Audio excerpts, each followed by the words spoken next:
This is Pratibha Dwivedi, working as assistant professor at Biyani Group of Colleges. Today, I am here to present a video lecture on behalf of GuruKPO.com. Today's topic is nucleic acid blotting. Now, at first, what is blotting? Blotting का meaning क्या होता है? Blotting is immobilization of any sample on a solid support. मतलब हम किसी भी sample का, और जनरली हम बायोलॉजिकल मीन्स में जो सैंपल यहाँ होता है वो या तो न्यूक्लिक एसिड्स होते हैं या फिर प्रोटीन होता है. उन डीएनए, न्यूक्लिक एसिड भी दो टाइप के होते हैं, या तो डीएनए होगा या आरएनए होगा, और प्रोटीन होंगे. उनका हम on a solid support immobilization करते हैं, यानी कि बाइंडिंग कराते हैं. इस प्रोसीजर को जो बोलते हैं वो ब्लॉटिंग बोलते हैं. और जहाँ यहाँ पे सॉलिड सपोर्ट जो हम यूज़ करते हैं वो नाइट्रोसेलुलोज मेम्ब्रेन या नायलॉन बेस्ड मेम्ब्रेन्स यूज़ करते हैं. जनरली जो प्रीवियसली हम यूज़ करते थे, जब ये टेक्निक डेवलप हुई थी तब प्रीवियसली हम नाइट्रोसेलुलोज मेम्ब्रेन यूज़ करते थे, but at present we are using a nylon based membranes जिनकी पोरोसिटी भी अच्छी होती है और जिसमें हमें ज़्यादा अच्छे रिजल्ट मिलते हैं, और जिनको हम ट्रीट करके एज अ पॉजिटिव चार्ज या नेगेटिव चार्ज में हम ट्रीट करके ईजिली कैपिलरी एक्शन के थ्रू डीएनए फ्रेगमेंट से आरएनए फ्रेगमेंट्स का सेपरेशन कर सकते हैं. ब्लोटिंग करते क्यों हैं? सबसे पहले ब्लोटिंग का जो मेन टारगेट होता है वो होता है हम इसके थ्रू डीएनए फ्रेगमेंट्स को सेपरेट करते हैं, उनका हाइब्रिडाइजेशन करते हैं with a labelled props. Props जो होते हैं वो ऐसी सीक्वेंसेस होती हैं, वो डीएनए न्यूक्लिक एसिड सीक्वेंस भी हो सकती है, अमीनो एसिड सीक्वेंस भी हो सकती हैं.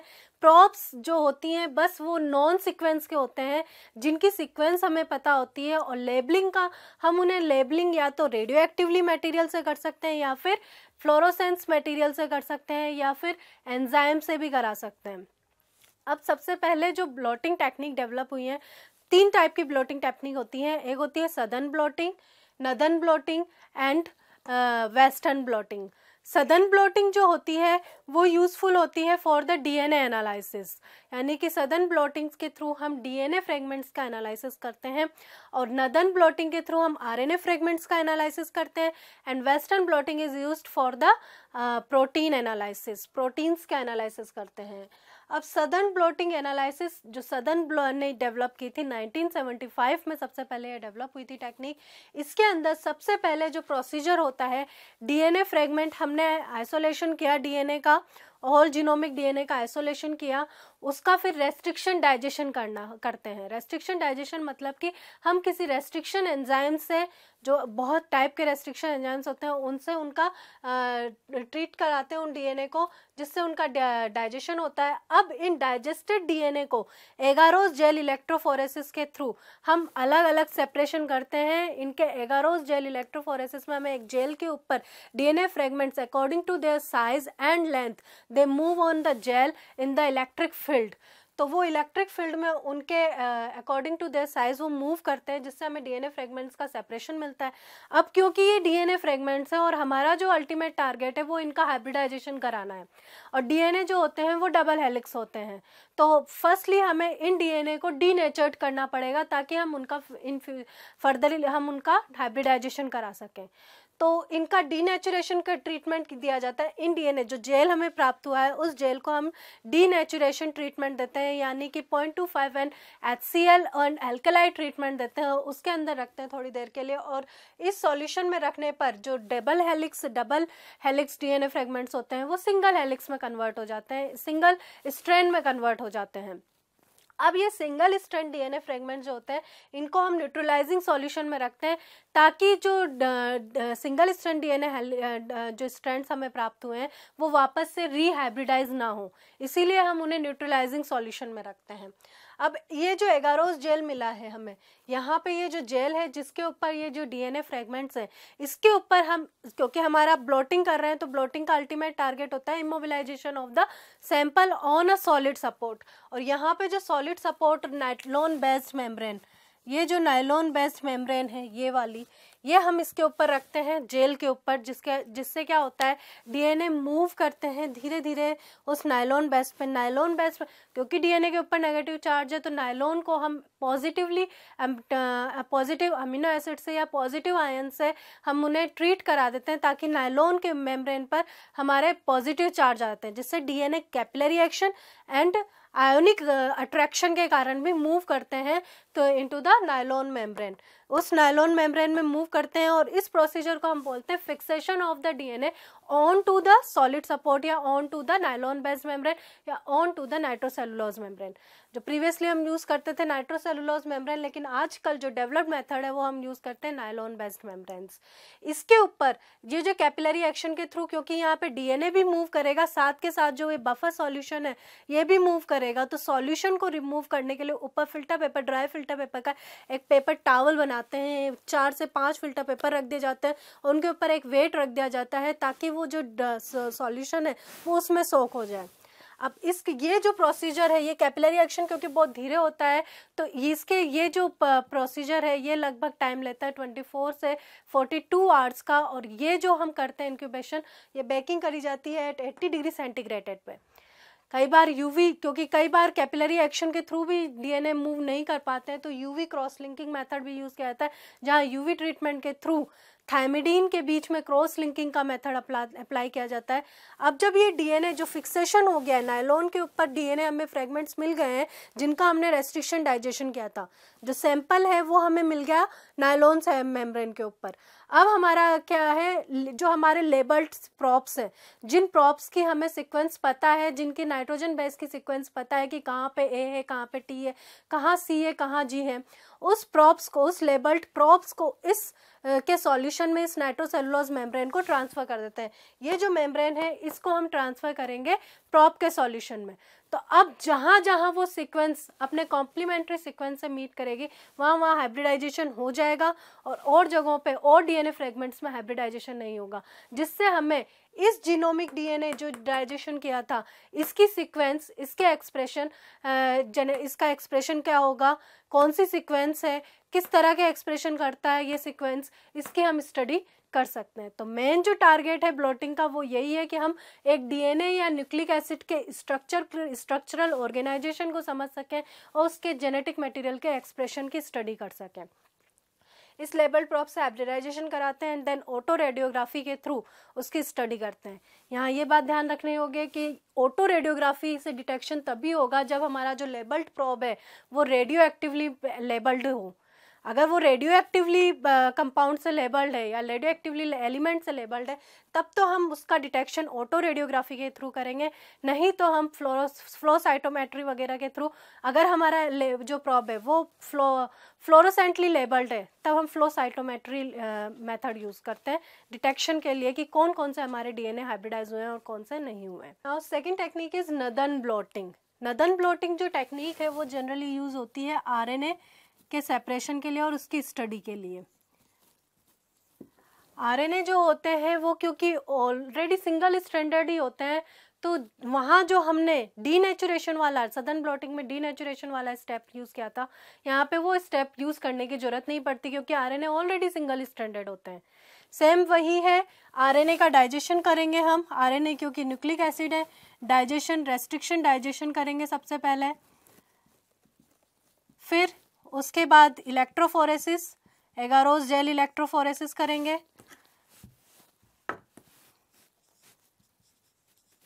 इलेक्ट्रोफोरेसिस के थ्रू हमें एक जेल मिलेगी जिसपे बैंड्स मिलेंगे। ये जैसे जेल है जिसके ऊपर बैंड्स मिले हैं हमें अलग अलग, ये इलेक्ट्रोफोरेसिस कराया है हमने। इलेक्ट्रोफोरेसिस क्योंकि ये भी न्यूक्लिक एसिड है, नेगेटिवली चार्ज्ड है, इजीली मूव होते हैं इलेक्ट्रिक फील्ड के अंदर। एगारोस जेल इलेक्ट्रोफोरेसिस कराते हैं। उसके बाद इसको नायलॉन मेम्ब्रेन पर, नायलॉन बेस्ड मेम्ब्रेन पर ट्रीट कराते हैं, वही बैक डेड,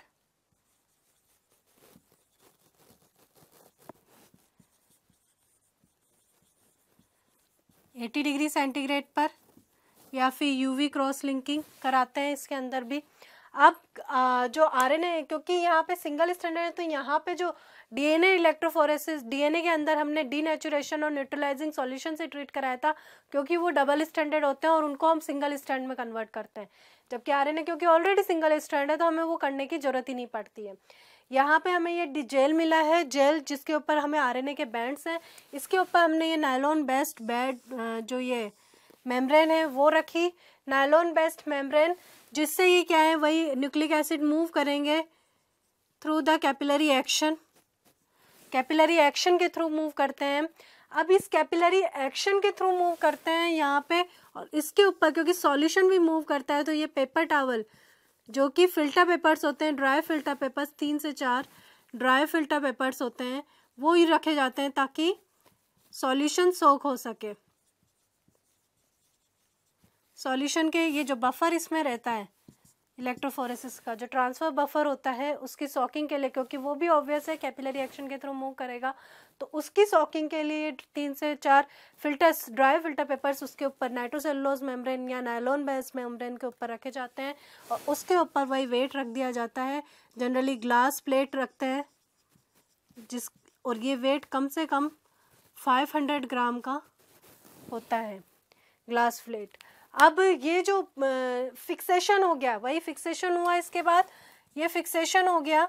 फिक्सेशन यानी आरएनए का move on the नाइट्रोन base membrane, जो ये मेम्ब्रेन के ऊपर फिक्सेशन हो गया, उसके बाद हम उसका हाइब्रिडाइजेशन कराएंगे वही with labelled probes, and hybridization के बाद वही उसकी डिटेक्शन होगा। अगर वही सेम वही कॉन्सेप्ट यहाँ पे भी रहेगा, अगर लेबल्ड प्रॉब, हमारे जो लेबल्ड न्यूक्लिक एसिड सीक्वेंस है, जो प्रॉब है जिसकी सीक्वेंस, अगर वो लेबलिंग रेडियो एक्टिवली एलिमेंट्स के थ्रू हुई है, तब तो हमें जो डिटेक्शन है वो ऑटो रेडियोग्राफी के थ्रू होता है, और अगर वो लेबलिंग फ्लोरोसेंट लेबल्ड से हुई है, तब वो जो डिटेक्शन है वो फ्लोरोसाइटोमेट्री के थ्रू होता है, और अगर वो एंजाइम लिंक्ड है तो फिर हम एंजाइम का यूज़ करते हैं, क्योंकि आरएनए में कैटालिटिक आरएनए जो कि एंजाइमेटिक एक्टिविटी भी होती है इनके अंदर, तो हम इसमें एंजाइम लिंक्ड मेथड भी यूज़ कर सकते हैं। Now next is western blotting. Western blotting जो यूज़ होता है वो प्रोटीन के अमीनो एसिड स्ट्रक्चर, प्रोटीन में जो अमीनो एसिड स्ट्रक्चर होते हैं उनकी स्टडी के लिए यूज़ होता है, एसिड्स के स्ट्रक्चर के लिए। अब यहाँ पे क्योंकि प्रोटीन्स की स्टडी कर रहे हैं, तो वही जैसे सदर्न एंड नदर्न ब्लॉटिंग में हम न्यूक्लिक एसिड का डाइजेशन करते थे, यहाँ सबसे पहले प्रोटीन का डाइजेशन होगा विथ प्रोटीएज एंजाइम्स, जिससे कि प्रोटीन अलग अलग फ्रेगमेंट्स में टूट जाए, और वहाँ पे एगारोस जेल इलेक्ट्रोफोरेसिस करते थे। यहाँ पर हम एसडीएस पेज के थ्रू इनका सेपरेशन कराएंगे। एसडीएस पेज क्या यूज़ करता है, एसडीएस जो सॉल्यूशन होता है, जो ये कंपाउंड होता है सोडियम डोडाइसिल सल्फेट, ये क्या करता है, सभी प्रोटीन के, क्योंकि अमीनो एसिड जो होते हैं वो पॉजिटिवली चार्ज भी होते हैं, कुछ नेगेटिवली चार्ज भी होते हैं, और कुछ न्यूट्रल भी होते हैं। इसलिए एक प्रोटीन फ्रेगमेंट के ऊपर वो नेगेटिवली चार्ज भी हो सकता है, पॉजिटिवली चार्ज भी हो सकता है, न्यूट्रल भी हो सकता है। तो हम जब सेपरेशन कर रहे हैं, इलेक्ट्रिक फील्ड अप्लाई कर रहे हैं, तो protein according to their charge अलग अलग डायरेक्शन में मूव करेंगे, तो ये डायरेक्शन अलग अलग जिगजैग हमें रिजल्ट प्राप्त होंगे। इस जिगजैग रिजल्ट को अवॉइड करने के लिए हम उसे प्रोटीन को जो हमें डाइजेस्ट मिलता है उसको सबसे पहले सोडियम डोडाइसिल सल्फेट से ट्रीट कराते हैं।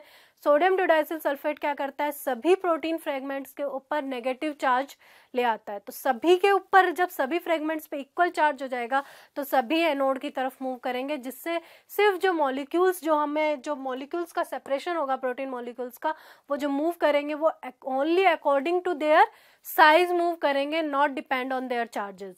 तो चार्ज के ऊपर चार्ज डिफरेंस मैटर नहीं करेगा, सिर्फ उनकी साइज के अकॉर्डिंग, उनकी लेंथ के अकॉर्डिंग वो मूव करेंगे इन इलेक्ट्रिक फील्ड, क्योंकि सब पे एक सेम नेगेटिव चार्ज आ गया है। एसडीएस पेज करते हैं, पेज के थ्रू जो ये जेल हमें प्राप्त होता है, जिसके ऊपर ये जेल हमें प्राप्त हुआ है, जिसके ऊपर अलग अलग प्रोटीन्स मूव किए हैं, अलग अलग डायरेक्शन में मूव किए हैं अकॉर्डिंग टू देयर साइज, वो मूव करते हैं। अब इसको वही नायलॉन बेस मेम्ब्रेन से ट्रीट कराते हैं, वही नायलॉन बेस मेम्ब्रेन, क्योंकि प्रोटीन की साइज़ जो होती है वो कंपेयर टू न्यूक्लिक एसिड उनकी साइज़ बड़ी होती है, तो वो through capillary action easily move नहीं कर पाते, इजीली सोक नहीं हो पाते नायलॉन बेस मेम्ब्रेन में। इसीलिए हम यहाँ पर इलेक्ट्रिक फील्ड भी अप्लाई करते हैं ऊपर की तरफ, जिससे ये जो यहाँ पे इलेक्ट्रिक फील्ड भी अप्लाई करते हैं, ताकि ये जो मॉलिक्यूल्स हैं वो इजीली इसके ऊपर वो कर सकें, मूव कर सकें, नायलॉन मेम्ब्रेन के ऊपर मूव कर सकें। एक तो यहाँ पे दो फोर्स काम करते हैं, एक तो इलेक्ट्रिक फोर्स काम करता है जिसके थ्रू जो मॉलिक्यूल्स, प्रोटीन मॉलिक्यूल्स हैं वो नायलॉन के अंदर सॉकिंग होती है, फिक्सेशन होता है, और दूसरा कैपिलरी एक्शन काम करता है। तो यहाँ पे प्रोटीन मॉलिक्यूल्स काम करते हैं। अब वहाँ पे जो लेबल्ड प्रोब होता था वो न्यूक्लिक एसिड सीक्वेंस होता था। यहाँ पर एंटीबॉडीज, जो लेबल्ड एंटीबॉडीज यूज करते हैं फॉर हाइब्रिडाइजेशन। अब इसको ट्रीट कराते हैं लेबल्ड एंटीबॉडीज से। एंटीबॉडीज, ऐसी एंटीबॉडीज, क्योंकि एंटीबॉडीज भी प्रोटीन ही होती हैं, वो एंटीबॉडीज जो कि स्पेसिफिक, जिसकी सीक्वेंस हमें पता होती है, प्रोब है, प्रोब का मतलब ये है कि जिसकी सीक्वेंस, अमीनो एसिड सीक्वेंस हमें पता है और जिसका हमें पता है कि ये किस सीक्वेंस से बाइंड होगी।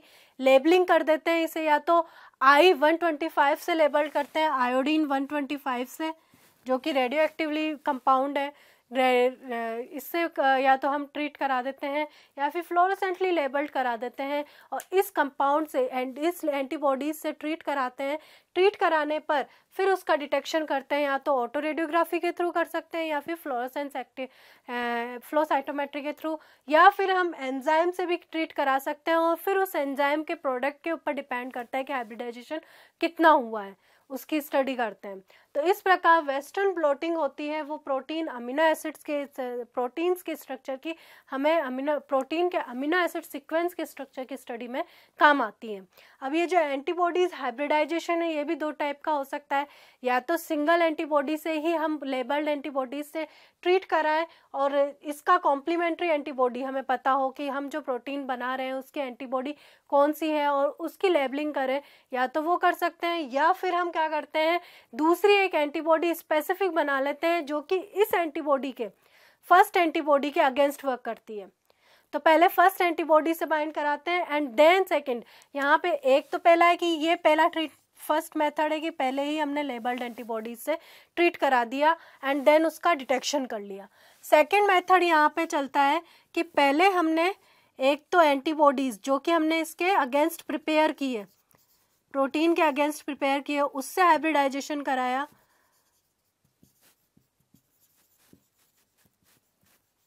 फर्स्ट एंटीबॉडी से हाइब्रिडाइज कराया जो कि उसके अगेंस्ट है। जैसे कि मान लीजिए अगर ये रैबिट की प्रोटीन थी तो हमने फर्स्ट एंटीबॉडी जो बनाई है एंटी रैबिट एंटीबॉडीज बनाई है, मान लीजिए, ठीक है, ये एंटीबॉडी बनाई है। सेकंड जो हमारी, फिर इसको ट्रीट कराते हैं हम सेकंड एंटीबॉडी से जो कि एंटी रैबिट प्रोटीन है, एंटी रैबिट, मान लीजिए गॉट से ली गई है तो गॉट एंटीबॉडीज, इससे हम ट्रीट कराएंगे। तो ये जो गॉट एंटीबॉडीज है ये इसको रिकॉग्नाइज करेगी, ना कि इसको। तो जहाँ जहाँ हाइब्रिडाइजेशन ये एंटीबॉडीज होगी वहाँ वहाँ ये बाइंड होगी। इसके बाद वॉशिंग करेंगे तो जहाँ जहाँ हाइब्रिडाइजेशन हुआ है सिर्फ वही हाइब्रिडाइज एंटीबॉडी ही रह पाएगी, बाकी सारी वॉश आउट हो जाएगी। उसके बाद हम डिटेक्शन कर लेते हैं। ये मेथड है वेस्टर्न ब्लॉटिंग का। नेक्स्ट एक और मेथड जो अभी डेवलप हुआ है वो है डॉट ब्लॉट टेक्निक। जो नेक्स्ट मेथड है वो है डॉट ब्लॉट टेक्निक, जो कि एक रिसेंटली डेवलप्ड मेथड है। ये मेथड यूज़ हुआ क्योंकि सदर्न और नदर्न ब्लॉटिंग के अंदर हमें डीएनए का एक्सटेंसिव प्योरीफिकेशन करना पड़ता है, बहुत ज़्यादा प्योरीफिकेशन करना पड़ता है, जो कि बहुत ज़्यादा टाइम कंज्यूमिंग होता है और एक्सपेंसिव मेथड है। हाँ, नो डाउट ये बहुत यूज़फुल है मेथड अगर हमें स्ट्रक्चरल एनालिसिस करना है, डीएनए, आरएनए या प्रोटीन का अगर स्ट्रक्चरल एनालिसिस करना है, उनकी सीक्वेंस का एनालिसिस करना है, तब तो southern blotting, northern blotting and western blotting is the most useful technique for structural study. But अगर हमें सिर्फ डिटेक्शन करना है और क्वांटिटेशन करना है कि मॉलिक्यूल किसी सैंपल के अंदर हमारा जो डीएनए है वो प्रेजेंट है या नहीं है, या कितने अमाउंट में प्रेजेंट है, सिर्फ इतनी स्टडी करनी है, तब हमें जो मेथड हम यूज़फुल नया मेथड है वो है डॉट ब्लॉट टेक्निक। इसमें ये जो प्योरीफिकेशन, इलेक्ट्रोफोरेसिस और ब्लॉटिंग जो जेल की जो उसमें स्टेप्स आती थी, उन स्टेप्स को ये अवॉइड कर देता है, इन स्टेप्स को छोड़ देता है। इसमें डायरेक्टली हम पेपर के ऊपर जो स्लॉट्स बने होते हैं, जो सॉलिड सपोर्ट होता है उसके ऊपर स्लॉट्स बने होते हैं, उन स्लॉट में डायरेक्टली सैंपल को डाल देते हैं, पिपेट के थ्रू या फिर ड्रॉपर के थ्रू डाल देते हैं, डायरेक्टली अप्लाई करते हैं। इस अप्लाई करने के बाद डायरेक्टली इसमें लेबल्ड हम अपना जो प्रॉब है उससे हाइब्रिडाइज कराते हैं, स्लॉट के ऊपर हाइब्रिडाइजेशन कराते हैं एंड देन डिटेक्शन कराते हैं। सेम वैसे ही अप्लाई मेथड है जैसे कि हम ब्लड ग्रुप टेस्ट करते हैं, नॉर्मल जो स्लाइड के ऊपर ब्लड ग्रुप टेस्ट करते हैं, सेम ऐसे ही लगभग। ये थोड़ा बड़ा इसके इक्विपमेंट होते हैं, इस इक्विपमेंट के अंदर हम अप्लाई करते हैं डॉट के रूप में। ये रैपिड मेथड है for study of relative amount of sample in specific species. अगर हमें किसी स्पेसिफिक डीएनए का अमाउंट प्रेजेंट स्टडी करनी है तो dot blot technique is more efficient technique than others. Thank you for watching this video. Please like, share and comment and stay tuned to gurukapio.com.